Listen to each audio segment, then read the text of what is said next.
আজ বৈশাখ মাসের ২৪ তারিখ। বেণীমাধব শীলের ফুল পঞ্জিকা অনুযায়ী আজকের রাশিফল।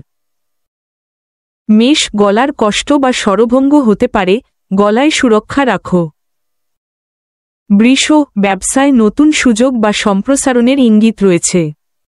মিথুন, বাবার সঙ্গে মতান্তর বা মনোমালিন্য হতে পারে। কর্কট, ঘরে কারো সঙ্গে বনিবনা নাও হতে পারে, শান্ত থাকো।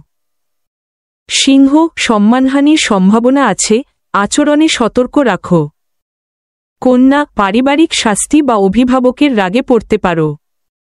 তুলা, কোনো কারণ ছাড়াই ভয় বা দুশ্চিন্তা গ্রাস করতে পারে। বৃশ্চিক, শুভবুদ্ধির জাগরণ ঘটবে, সিদ্ধান্তে পরিণত হও। ধনু, আত্মীয়দের সঙ্গে বিরোধ বাড়তে পারে, ধৈর্য ধরো।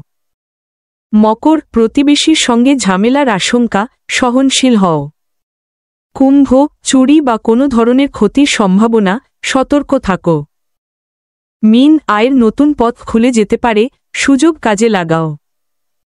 প্রতিদিন এমন রাশিফল পেতে চ্যানেলটি সাবস্ক্রাইব করে পাশে থাকুন।